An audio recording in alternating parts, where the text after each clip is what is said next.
Welcome to Mission Evolution Radio Show with Gwilda Wiyaka, bringing together today's leading experts to uncover ever-deepening spiritual truths and the latest scientific developments in support of the evolution of humankind. For more information on Mission Evolution Radio with Gwilda Wiyaka, visit www.missionevolution.org. And now, here's the host of Mission Evolution, Miss Gwilda Wiyaka. Hello, dear friends, and welcome back to Mission Evolution Radio Show, where we share the latest information and leading-edge thoughts to support the path to unity and enlightenment. I'm your host, Gwilda Wiyaka. This hour we'll be exploring soul-centered evolution. One definition of evolution is the gradual development of something, especially from a simple to a more complex form. Mission Evolution's focus is on this concept rather than the Darwinism or natural selection. Our interest is in the spiritual evolution that's increasingly possible as we move into the higher frequency area of the galaxy characterized by the Aquarian Age. The soul is defined as a spiritual or immaterial part of a human being or animal regarded as immortal. Therefore, no study of spiritual evolution is complete without addressing the soul. If the soul is immortal, does it evolve, or is it perfect as is? As we evolve as individuals, do we become more soulful, more in alignment with the immaterial essence from which we came? If so, that would seem to indicate we're devolving into a prior, simpler form. Or do we need to devolve into our original form as individuals before we can evolve as an interconnected species? Who better to help us contemplate soul-centered evolution than Thomas More? Thomas published his classic, Care of the Soul, in 1992, and has since written 20 books on spirituality, sexuality, myth, religion, and depth psychology. His books have been translated into 32 languages. He's taught religious studies and psychology and has been a psychotherapist for over 30 years. Thomas often speaks at C.J. Jung societies and has done special work consulting at major medical centers with the idea of bringing soul into medicine. His website, thomasmoresoul.com. Thomas, thanks so much for being with us today. Very happy to be with you, Gwilda. So, Thomas, you've been contemplating the soul for many years. What is your definition of soul? It's very, very difficult to define because it has so many facets. I would say that the closest I can come is to say that soul gives us, or anything gives it depth, and it also helps us as people to connect. We connect through soul with each other. And it also provides a sense of meaning. So those are just three elements, three things that the soul does for us. And I think otherwise it's better just to have a common sense notion of soul the way we use it when you say, there's a person that has a soul, or there's a house, that house has soul, I'd like to rent that house. You lived in a Catholic monastery for 13 years. What effect did that have on your view of soul and religion? It really affected me so much that I still feel that I'm very close to those years, even though they were a long, long time ago. I think it wasn't just the ideas that I was taught. I had a very good education, certainly in the spiritual life and also in the classics. But the main thing was that I lived in a religious community. And that means a group of people who decide to live together to form a community that would be a model for the rest of the world. In other words, we shared everything in common. That was our vow of poverty. And we didn't get married. That was our vow of chastity. And we did what was necessary for the community, which was our vow of obedience. I think we can still live those ideals today in the secular world. And even though I'm no longer a monk, I feel very much that I'm still living that life. Does being cloistered from the ordinary world and all the constant input from media and advertising help in becoming more soul-centered? I do think it helps a great deal. The monks are funny. They want to separate from the world, and they really want to resist the world. They don't want to become completely absorbed in the values of the culture around them. At the same time, they're not escaping anything. And they're not saying this world is horrible. They're not judging it that way. They're just saying that it's possible for many of us to, without thinking about it, just become identified with the values that we hear from the media all the time. The monk makes a conscious effort to get out of that unconsciousness. So what does religion have to do with soul? Well, there's a difference between soul and spirit in my way of looking at things and many of the people that I've learned from. So the spirit would be that element in us or in the world that would take us away from the place where we are right now.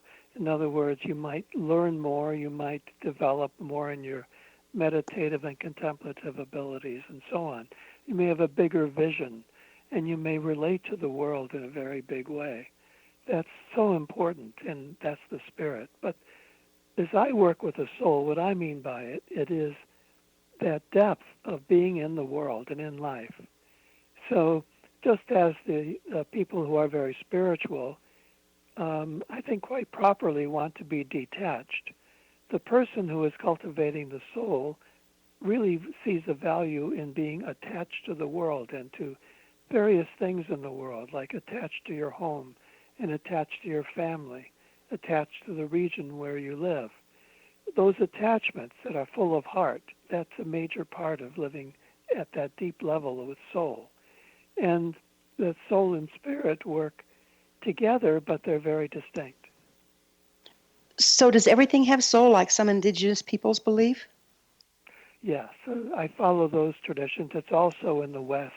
People who wrote about the soul in the West have always said that everything has soul. The Greeks said the world is full of soul, and I think that's correct. So, and I mean it very specifically. So I definitely feel that an animal has a soul. I think every person has a soul there in a stronger or weaker relation to it. And even in a way, nature has its soul, and so do manufactured things. Even the things we have around us have a certain soul. We become attached to them, and they have a presence. And I think the better we make them, the more present they are. So we could live in a world that is full of soul if we wanted to. So it sounds like you're suggesting that when we make things in a soulful or soul-centered way, we imbue them with soul. Does it come from us? Yes, I think that's true. That's just not my idea. That I got that idea from writings that I've studied from about, like 500 AD, a very long time ago. They say that if you are a good a good maker, if you can make something really well, then soul it's imbued with soul. That's a good way of putting it. The way they say it sometimes is that the soul has no choice but to take residence in that thing that you make. How different would this world be if we all could learn how to be a builder, a maker with soul? Well, I think that's a wonderful ideal, and that's why the arts and crafts are so important. And if you look at history, I think, for example, in England in the 19th century, when the development of the Industrial Revolution, some artists came forward, like William Morris. He came forward and he said, we are losing our soul to all of this industry and too much labor. And he started making wallpaper, vivid wallpaper, as his response to that soulless industrial life. And I think, that's a good example. If you look at William Morris wallpaper even today, even reproductions, I think you can be overwhelmed by the intensity of the natural world that he was able to put into that wallpaper. And what an interesting thing to do something as simple as that, to make wallpaper as your response to the Industrial Revolution. Well, the Industrial Revolution had people trying to recreate things very precisely. That pretty much stripped all the soulful creativity out of it, didn't it? Well, yes, it did, and we continue to do that today. we're at a different level of that revolution, with the technological revolution and so on. But yes, we have that problem too, and I'm afraid that idea bleeds over into almost everything else, even in the fields of medicine and psychology. They are losing their soul, and that's a sad state. Well, isn't that really what we're looking at planet-wide, is everything seems to be disconnecting and falling apart? Well, the thing is, we've always been falling apart. I mean, that's part of human life. It's strange. We're always falling apart. And if you read people who are very concerned about the world, maybe 300 or 400 years ago, they'd be saying the same thing. The world is falling apart. We must do something. There's something archetypal, something mythic about feeling that the world is falling apart. That doesn't mean it's not real. It's just that in our time, we have to respond in our own way to that sense that we've really got to get going and turn the world in a different direction. Of course, that's the whole motivation of my work. That's the only reason I've written all these books, try to have some voice saying we need more soul in this world. Well, we're going to have to take a little break here, but on the other side, I would love to figure out how can we get soul back into our lives and into the world before it's too late. It's time for a commercial break. Thomas and I will return shortly, so don't go away. You're listening to the Mission Evolution Radio Show, coming to you on the X-Zone Broadcast Network, www.xzbn.net.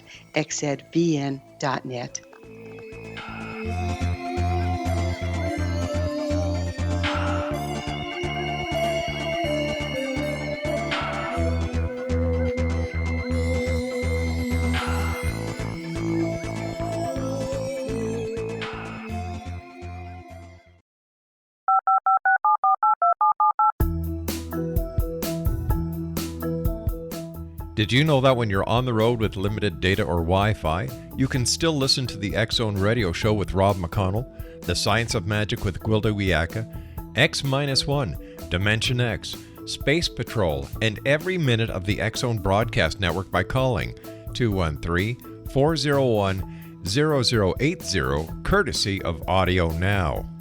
No smartphone, app, or internet needed. It saves your data plan and it's free if you have unlimited minutes. Call 213-401-0080 to listen on any phone, anytime, anywhere. Remember 213-401-0080 for the best of the paranormal, parapsychology, and sci-fi radio programming anywhere, 24/7, 365.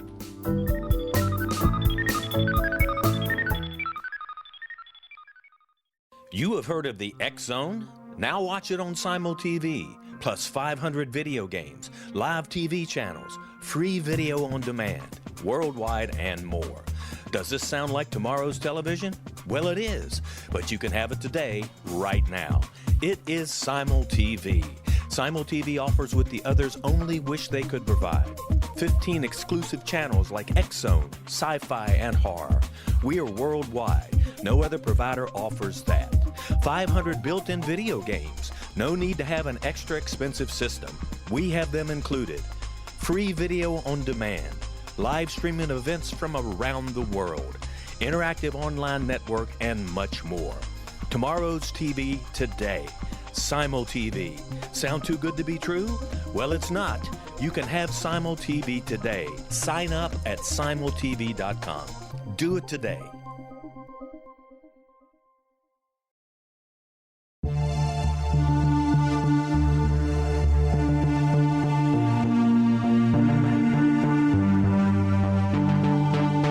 We live in rapidly shifting times of extreme volatility and uncertainty. Such profound change brings a unique opportunity for the evolution of consciousness. I'm Gwilda Wiyaka, host of Mission Evolution Radio Show, a program that explores the latest scientific developments and deepening spiritual truths supporting human evolution. Join me on xzbn.net, where I interview leading experts in science, physics, medicine, spirituality, and more. By applying divergent viewpoints to leading-edge topics, we uncover expansive and evolutionary truth to assist you on your path to enlightenment. More information and past episodes are available at missionevolution.org.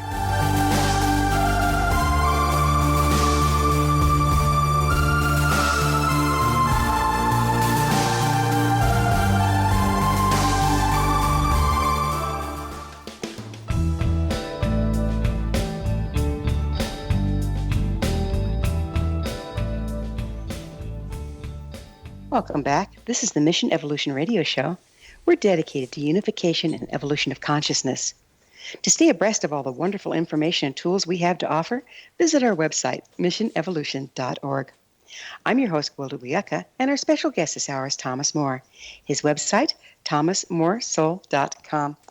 Thomas, we were saying, how are we going to get soul back into the things that we do so that we can bring life back to everything we do?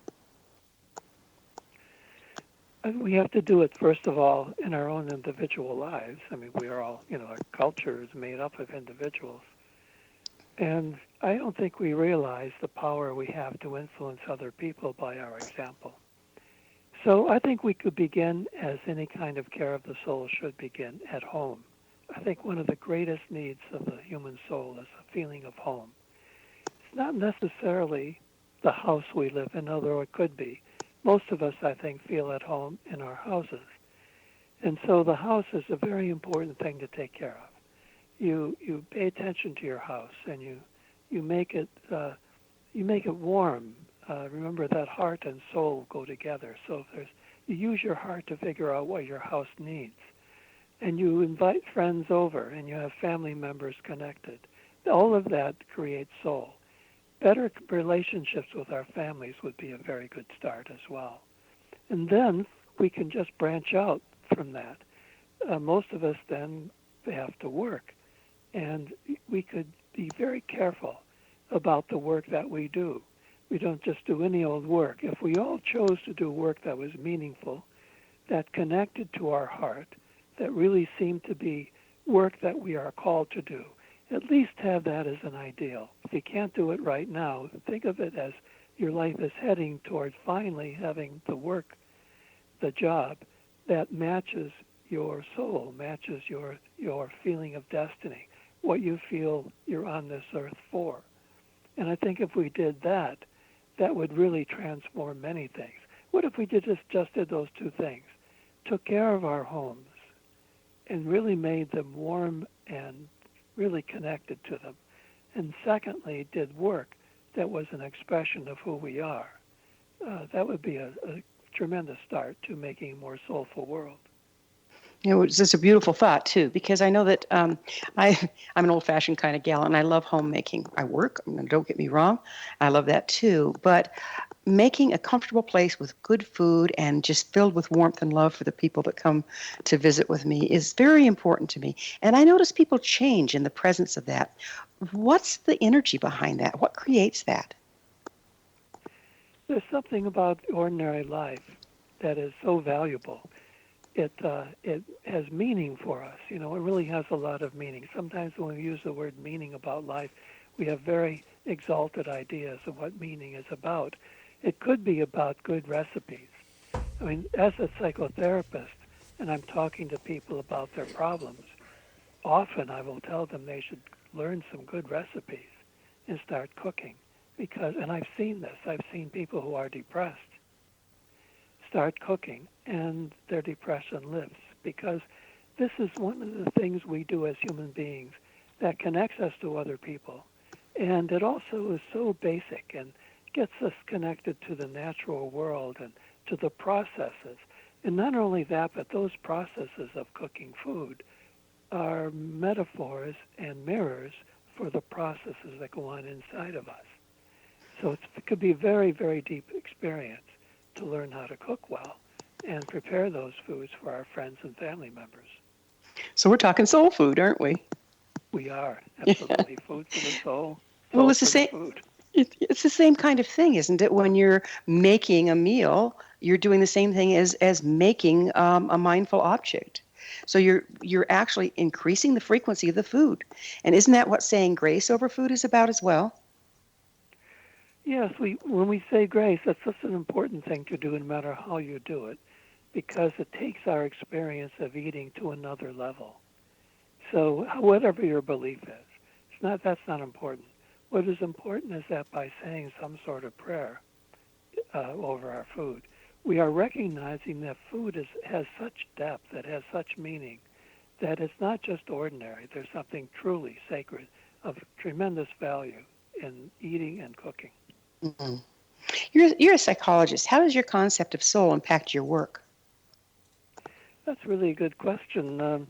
It has affected my work a great deal because people come to me usually because they don't want to have the usual life management they get from therapists or coaches and people, counselors, people like that. They know that I represent the soul and I'm going to go deep, and I'm not there to try to make their lives work better. I'm there to help them have a deeper appreciation for what life is about and deeper pleasure and joy in our relationships and the things we do every day.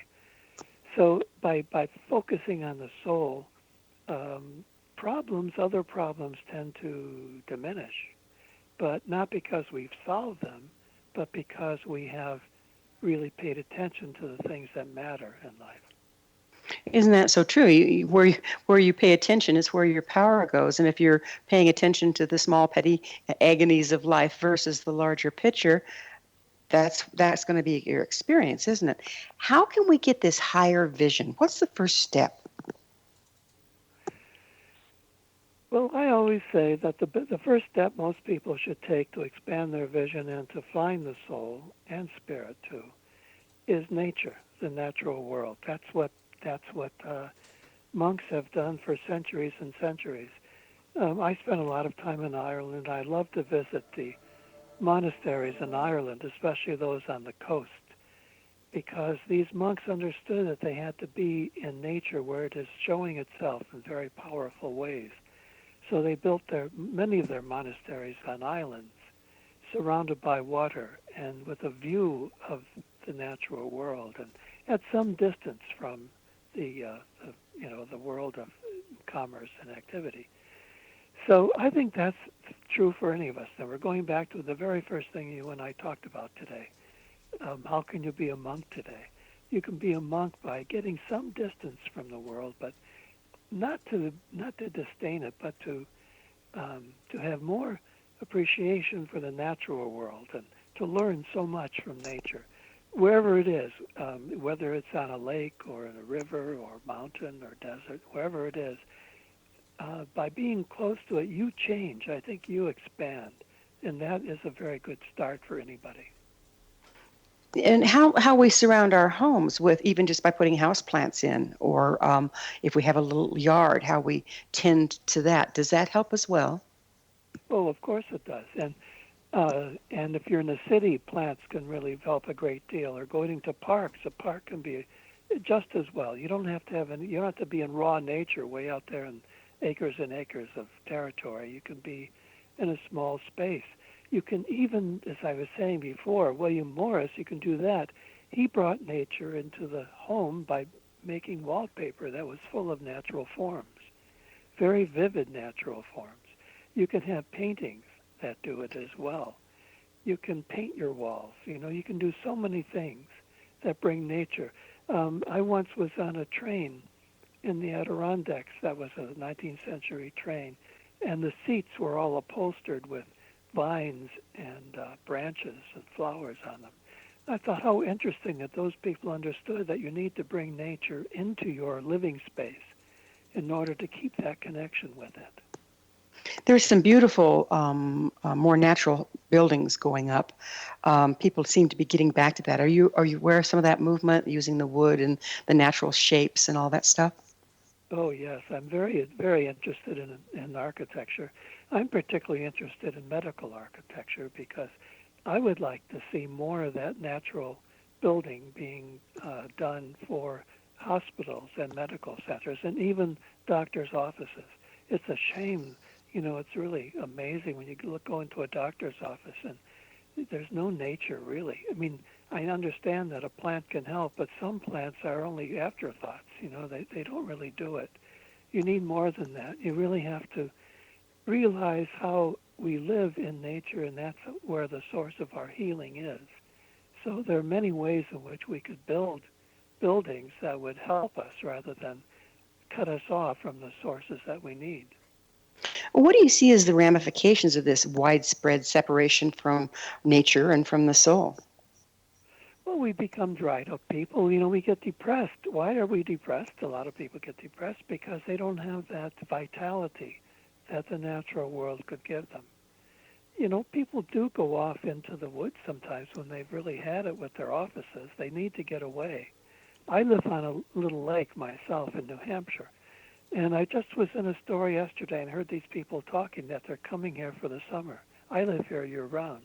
But they're coming here for the summer, and I'm thinking, yes, it's a good thing. They need to get away. Not that the city's not good. It's just that they need that natural world. We all need it. It brings us back to our true nature, really, doesn't it? We are natural. Yes, we are like nature so much. And all the metaphors work so well.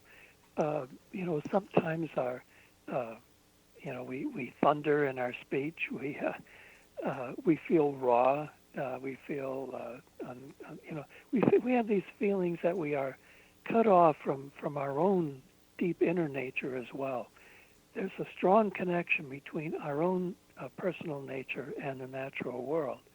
So by being in nature, we actually find ourselves because, in a sense, that's who we are. It seems metaphorical, but it's a little more than that because what we're doing is we're finding our basic, organic we're going to have to existence. I'm sorry, we're going to have to return to our roots on the other side of this short pause. Thomas and I will return to our discussion, and don't you dare go away. This is Mission Evolution Radio Show. We're coming to you on the X Zone Broadcast Network, xzbn.net.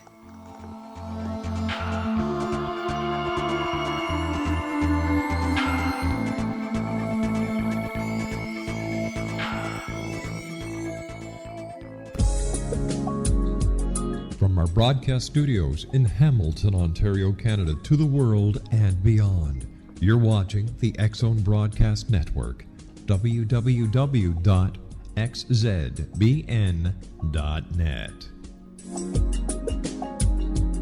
AVS Media Den. You have heard of the X Zone? Now watch it on SimulTV, plus 500 video games, live TV channels, free video on demand, worldwide, and more. Does this sound like tomorrow's television? Well, it is, but you can have it today, right now. It is SimulTV. SimulTV offers what the others only wish they could provide. 15 exclusive channels like X Zone, sci-fi, and horror. We are worldwide. No other provider offers that. 500 built-in video games. No need to have an extra expensive system. We have them included. Free video on demand. Live streaming events from around the world, interactive online network, and much more. Tomorrow's TV today. SimulTV. Sound too good to be true? Well, it's not. You can have SimulTV today. Sign up at simultv.com. Do it today.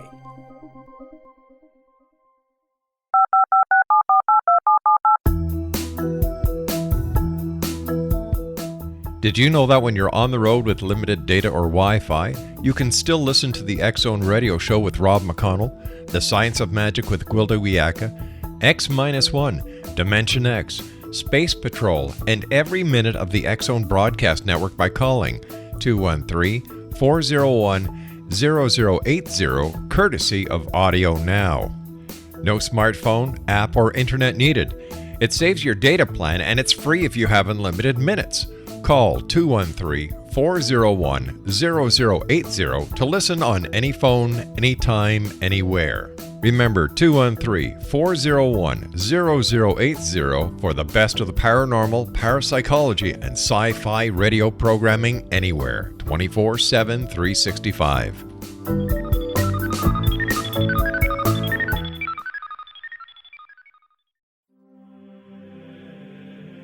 Rob McConnell here, presenting an overview for Nicholas Paul Jennings, author of a fascinating book, Amen. It presents facts revealed by Egyptologists, facts that enable us to understand why Amen is the beginning of creation of God. It provides recommendations for religious leaders of the major religions to unify their beliefs and teach the Word of God. Love one another.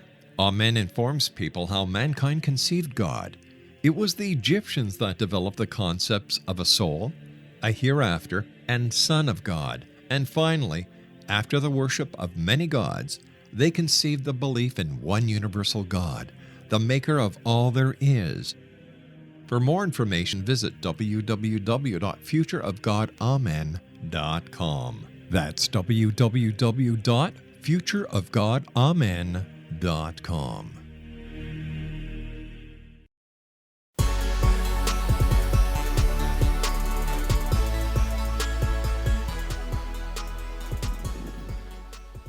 Welcome back. This is Mission Evolution Radio Show, bringing leading edge information supporting the path to enlightenment. Don't miss all the wonderful things we have to offer on our website, missionevolution.org, and while you're there, you can visit our blog. I'm your host, Gwilda Wiyaka. We're speaking with Thomas More. His website, thomasmoresoul.com. So, Thomas, if the soul is the interconnected place between all beings, and nature holds the balance that we need to maintain physical, emotional, mental, and spiritual health. Now that we're, for the most part, very disconnected from our soul, what are we seeing as the ramifications? What's going on? Does that have to do with all this health problems we're having? Yes, I think there's a very close relationship between physical health and the health of the soul. That's just almost obvious. People understand that if you are unhappy at work, you may develop some physical symptoms. So it's very important for us to maintain our health, to look at our soul. One that some people suggest, and I think it's a very good idea, that when you get sick, you might ask the question, what was going on in my life when I first became aware of this illness? It's a way of connecting your physical well-being to what is happening. In modern medicine, we tend to look at the body as separate from our meaningful life, and we just treat the body as an object then, and organs, and we use medications and surgeries for it. But I really think in the future of medicine will be to understand so much better how the way we live and the state of our emotional life, our relationships, are connected specifically to some of the problems that we have physically. One of my teachers was a Lakota elder, a medicine man, and when he would treat, he would go into the family because he says all illness starts within the home. So he would, instead of looking at the individual, he would look at the family dynamics because he felt that strongly that the imbalance started there. Is this kind of what you're talking about? That's part of it, yes. You could also say maybe it's the same thing to look at the marriage or look at the workplace. All of those areas are very intense parts of our daily lives. And what's going on there, the stresses we feel, the conflicts we have, can easily be converted into a physical problem. So, I think that what we have to do is just shift our mindset so that we're not only thinking of our bodies as being sick, as that just being a physical thing. That the state of our soul is expressed in the state of our physical health. Okay, I got another one for you here. If, indeed, when we do make things in a soulful way, we are imbuing them with a higher frequency of soul. If we're living our life in a fearful, hateful, stressed out way, aren't we also imbuing our environment with that? Absolutely, yes. It works both ways. Yes, so you want to be careful of the things you use. You want to see if maybe some people who are pretty happy with their lives are making those things, or are they things being made by people who are neurotic and sick? I feel this way about some movies that I watch that come out of Hollywood. I get the feeling sometimes, and I have had some contact with filmmakers, that some of these people are really messed up, they're personally, and they make their movies and millions or at least thousands of people watch them. That is not good for the health of those people watching those films. Not because they're not well made, but because they express the illness of the person making them. So I think in everything, it's a very good idea to be careful where you get things. That's why it's so nice to know the people who are making the things you have and use. To maybe know craftspeople who are making things, that you can have them in your home and you say, oh yeah, you see this salad bowl that you're using, and say, oh, I remember where I got that and how nice the person was who gave that to me, and how friendly and able to be with people in a very nice way. Well, that's pretty good. That's the soul of the maker coming through the thing, and we use it every day. It's nice to be able to use something made by someone who's not full of all kinds of emotional problems. You know, on the other hand, we might get something from China where people were abused that were making it and this and that. There's this thing I call the blessing way. And that's no matter where something comes from, we can always send gratitude down the line and send a blessing and transmute that energy. Would you mind speaking to that a little bit? Yes, I hesitate what I just said. I don't want to say that people who are having problems can't make beautiful things. They certainly can. Most, like many artists have been quite struggling with life. But yes, I think that we can do that. We can change the things that we have. We can sort of, I don't know how you would put it, but re-bless them in some way, to move them in a different direction. We might want to use the objects that we have carefully, so that we do surround them with an attitude that redeems them from the way in which, maybe the context in which they were made. And of course, we want to, I think it's so important to make our culture more soulful. And that means to make the working conditions better so that people are able to be themselves and contribute their souls to the work they're doing, no matter how menial, no matter how simple the thing is that they're making. We could really think about the workplace, how people are feeling and thinking as they do their work, and not just see them as extensions of the machines that they're working at. There is quite a bit of talk about machines taking over the world, if you will, because our algorithms and everything are getting so precise, and that a lot of the things are being taken over by computers and this and that. Would you speak to that and how that relates to soul? Well, we are moving along. We are evolving technologically, and I think it's a great thing. I mean, I don't want anyone to take my computer away from me. I love it. I'm able to write all these books, and the better the technology gets, the better it is. I think it's a terrific thing. But these are tools and instruments, and even artificial intelligence and algorithms that are used all the time are tools. They are not at all substitutes for people and people with depth. So I think the thing to do is to keep creating these things and let technology continue to develop. But at the very same time, we have to work toward a more soulful world. And we have to work for the arts especially. I often cite a wonderful painter from the 19th century, Edward Burne-Jones. He said that for every invention science comes up with, he would paint an angel. I think that's I call that the Burne-Jones effect. It's a pattern we can use, and we can use it in our own lives. For every new gadget we bring into our home, or every great piece of technology, let's also get a painting. Let's also get a rug made by somebody who's using traditional methods of making a beautiful rug, to offset, or not offset, but I guess to complement the technological advance. You see the soul as immortal, yes? That's really a tough question, but yes, I do. Yes, I really do.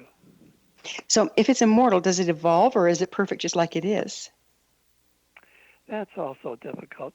One of my teachers is a Renaissance man named Marsilio Ficino, who explored all these questions. He says the soul is partly in time and partly in eternity. I think what he's getting at is that there is a dimension of soul that is conditioned by time, and there's a part of soul, an element in soul that is immortal or timeless, not affected by time. I like that solution to it, that we can do both. We can see that we have to realize how much our soul is affected by what's happening day after day, and at the same time we have an immortal part, a timeless part that that gives us a tremendous dignity and hope. What role does soul and soul-centered living have to do with evolution? Well, we have to remember that evolution is not just a function of science. It's not just something that science can talk about. We can evolve as people. We can evolve in our understanding of the world. We can evolve in the way we treat each other. We can evolve as parents in the way we take care of children. I don't like to hear evolution talked about only in scientific or very high spiritual terms. There's also the soul evolution, which is what I was just saying. Maybe the evolution in how we take care of our homes and cities, how we help families get along. Right now, political questions about how much the government should support people.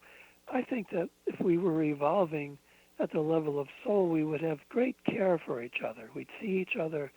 We'd see that we're all living in a community, and we would care for each other. We wouldn't just go after our own things, the things we need, and say that, as long as I've got mine, that's all that matters. This deep sense of community is part of soul, and I think that we can evolve as a community. I have been very much influenced by the Jesuit priest Teilhard de Chardin, who talked about spiritual evolution. And he was a paleontologist, who was scientist who understood evolution at the scientific level. But he saw us developing, hopefully, toward a deeper and deeper sense of community. I really like that idea about evolution. I do too. And community is an important part of our evolution that we'll have to pick up after this quick break. Thomas and I will be back shortly, so don't leave us now. This is the Mission Evolution Radio Show on the X-Zone Broadcast Network, www.xzbn.net.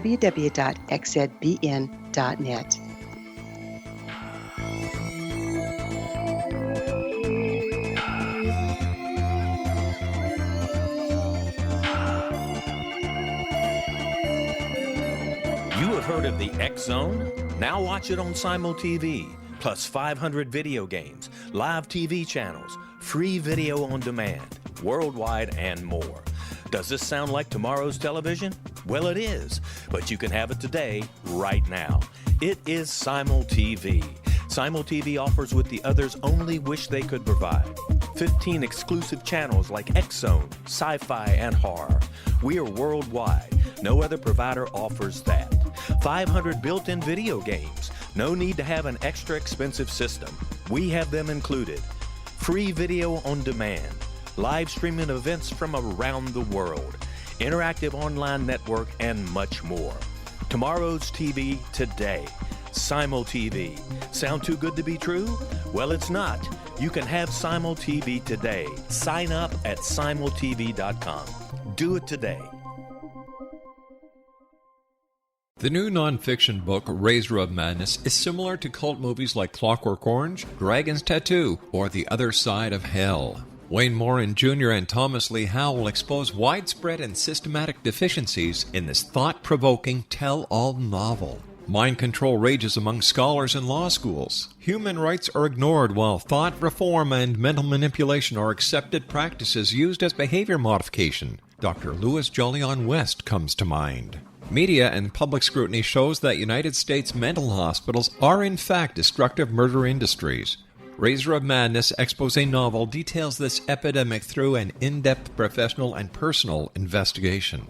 For decades, there has been a revolving door policy that still releases killers and pedophiles back into society.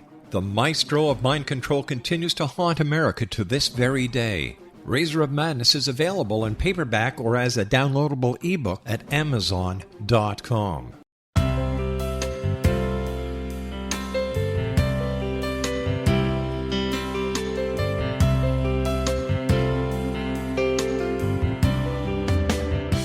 The concept of a new age has been around since the late 19th century, yet much of its original meaning has been lost. What exactly is the new age? Is it a religion, a collection of obscure esoteric practices, a series of doomsday predictions, or an astrological event? The New Age Chronicles is a unique, complementary publication bringing reason and grounded information to separate fact from fiction. chock full of valuable information to support you as we make the monumental shift into the new era. You won't want to miss a single innovative issue. The New Age Chronicles newspaper is coming soon to www.newagechronicles.com.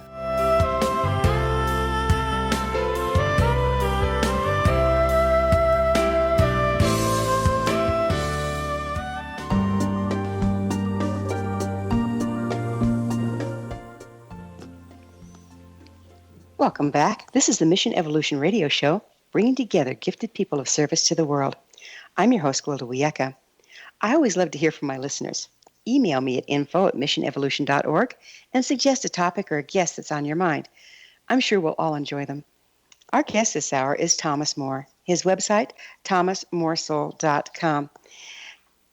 Thomas, as we evolve as individuals, do we become more in alignment with our soul that's already there? The way I would put that is that we are born with a soul, and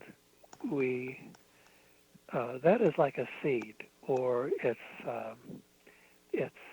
complete. We are complete in a way, but we need to unfold, like to make it all spread out in our lives, and be fulfilled and realized in our life.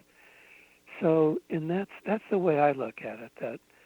That the soul is opening up. We're discovering who we are constantly, and who we are is not on the surface. It's not, and it's not just connected to our family, what our family was. Part of becoming a person means to distinguish yourself, separate from the family, and be your own person, even though you will always have those family influences. But you can more and more become your own individual person. So I see it as a kind of unfolding. That's a word I get from my studies in medieval theology, actually, about how we unfold and we also enfold. In other words, we kind of are always going back into our source and into our beginnings, and that dynamic goes back and forth. And so our soul is always present to us, and yet we are changing. And as we change, we're not just moving up a line, like going straight up in a one direction. The soul is unfolding almost like in cycles and circles. That's how I see it. I love we are that. Cycling, yeah. I love that because toward ourselves. If you've ever watched time photography of a rose blooming, it doesn't just open up.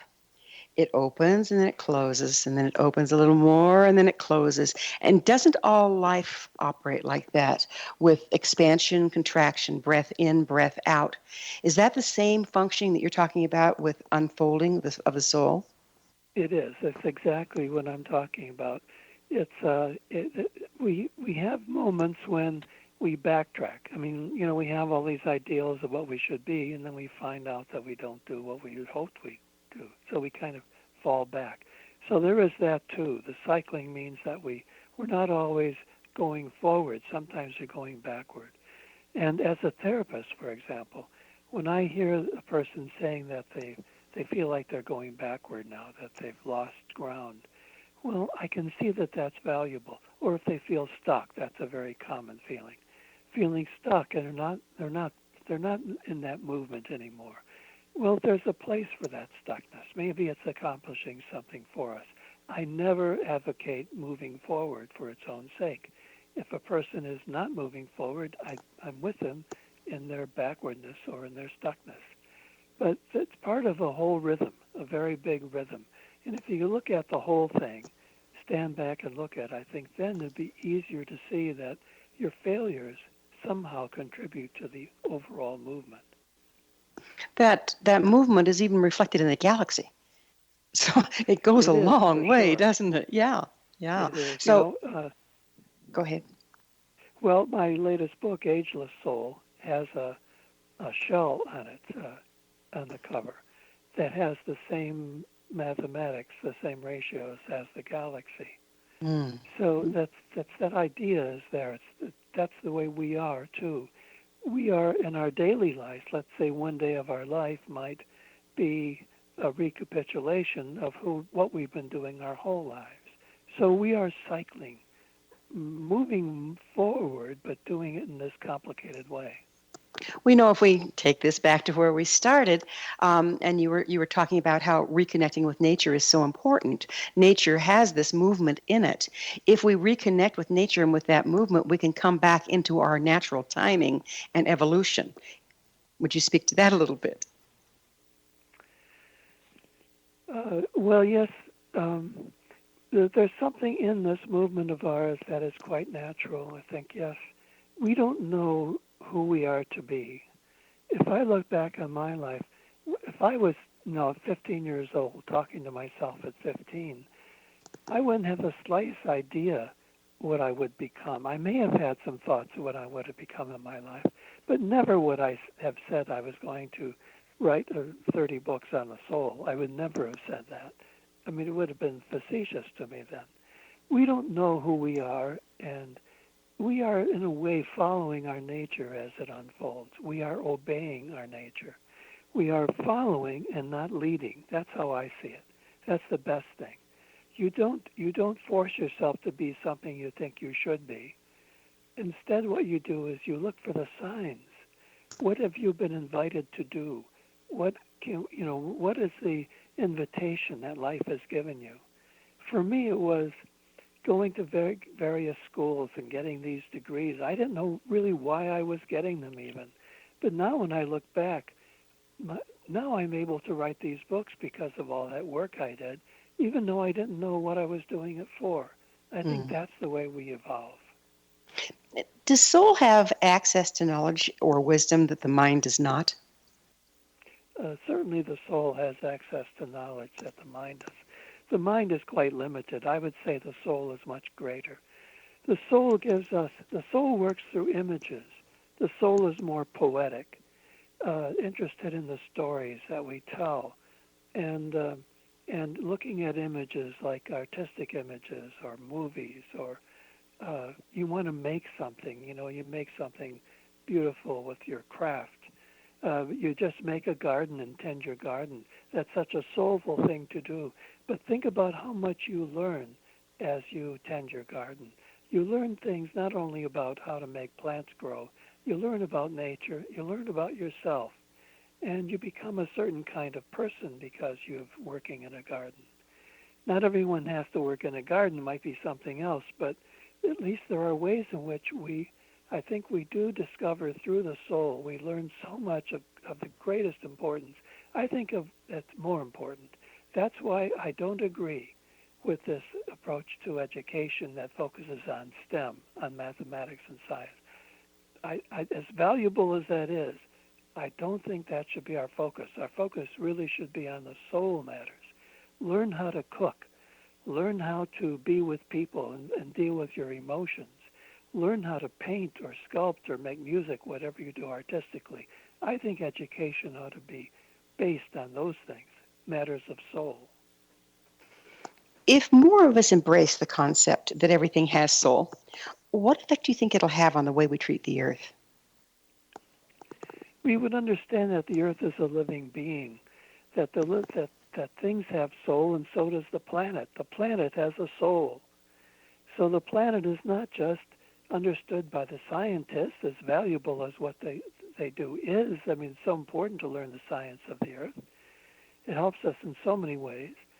But it could also mislead us into thinking that this earth is some object that we're living on. There's like a platform or a table or something like that.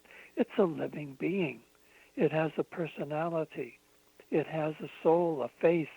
You look at that wonderful image of the earth from space and you see that you're looking at a face. You're looking at something that has a personality and it's not the same as any other planet. Look at Mars, it's not the same. So our planet is a living being with a personality. And if we could treat it that way and be sensitive to it, we ourselves, I mean, that's us anyway. We are part of it. We are not on it. We are of it. We don't live on the earth. We live of the earth. We're part of the earth. We're an expression of the earth. And if we don't take care of it, it's like suicide. We're just hurting ourselves. Is there a place where all souls become as one?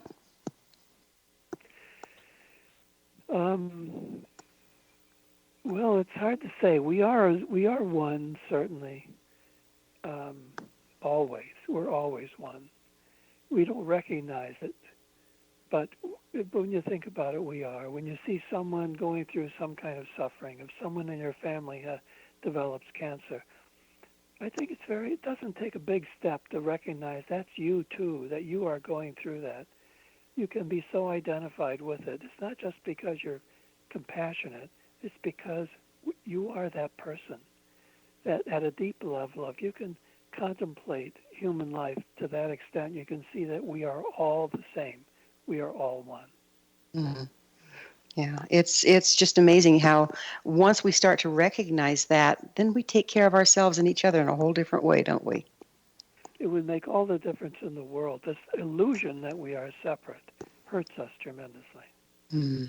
Yeah, it does. It does. This has been so fascinating. I could go on forever, but we are just about to run out of time. Thomas, tell us, what's next for you?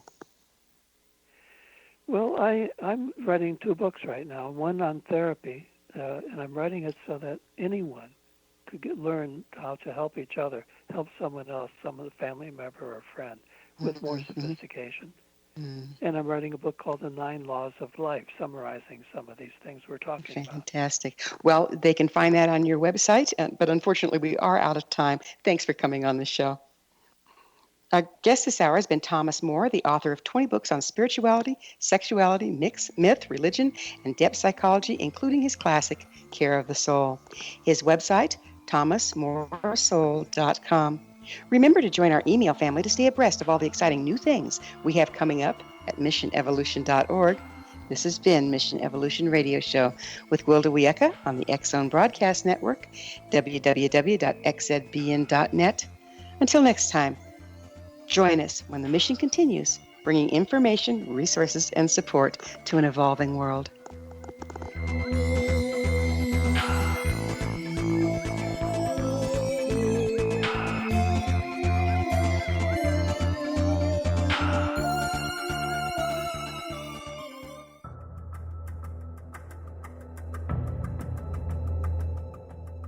Modern Esoteric, Beyond Our Senses by Brad Olson, consummates the lifology story about where humanity originates.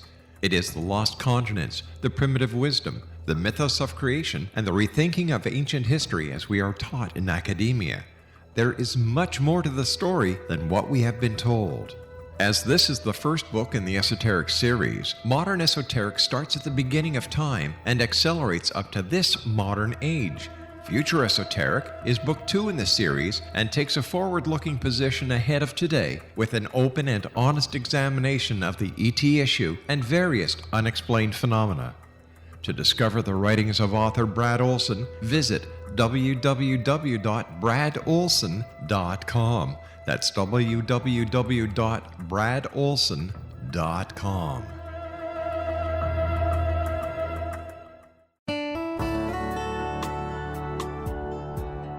Are you or is someone you know struggling with addictions, depression, anxiety, relationships, low self-esteem, lack of confidence, grief, success, and prosperity? Do you know that your subconscious belief plays a big role in the outcome of your hard work? We can help you permanently change the beliefs that may be the reason for your struggles and failures. We care about getting you the return on your investment and the results you are looking for. We can help you be free of the limitations of your past and in realizing your highest potential. We work with people by phone and Skype. For more information, visit us at www.ritasoman.com. That's www.ritasoman.com.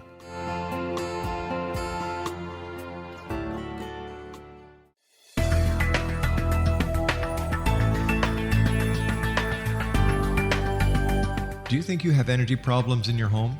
Do you feel better when you're away than when you're home? Joey Korn is a global leader in the world of dowsing who specializes in personal energy clearing and space clearing. He can help you create an ideal energy environment in your home no matter where you live in the world. Learn about his remote spiritual house cleaning services and much more at www.dowsers.com. You can get Joey's book, Dowsing, A Path to Enlightenment, as well as other dowsing books and tools, Kabbalah books, and Walter Russell books. Joey's work is really amazing. Go to dowsers.com right now. That's DOWSERS.com, or call 1-877-DOWSING. That's 1-877-369-7464.